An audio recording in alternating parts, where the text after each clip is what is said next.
उद्या म्हणजेच 20 जून रोजी पवनराजे निंबाळकर हत्याकांडाचा निकाल जाहीर होणार आहे.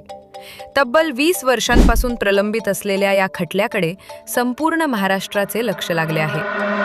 अनेकांच्या मते या निकालानंतरच ओमराजे निंबाळकर यांची पुढील राजकीय दिशा स्पष्ट होणार आहे.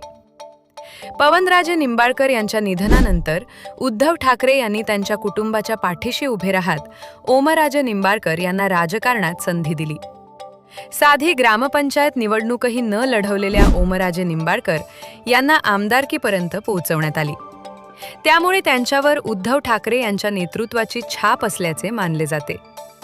अशातच संजय राऊत यांनी केलेले आरोप चर्चेचा विषय ठरले आहेत.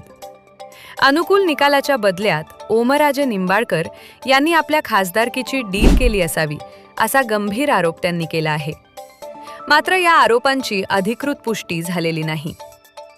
आता 20 जूनला येणाऱ्या निकालानंतर ओमराजे निंबाळकर कोणती राजकीय भूमिका घेतात याकडे केवळ धाराशिवच नव्हे तर संपूर्ण महाराष्ट्राचे लक्ष लागले आहे.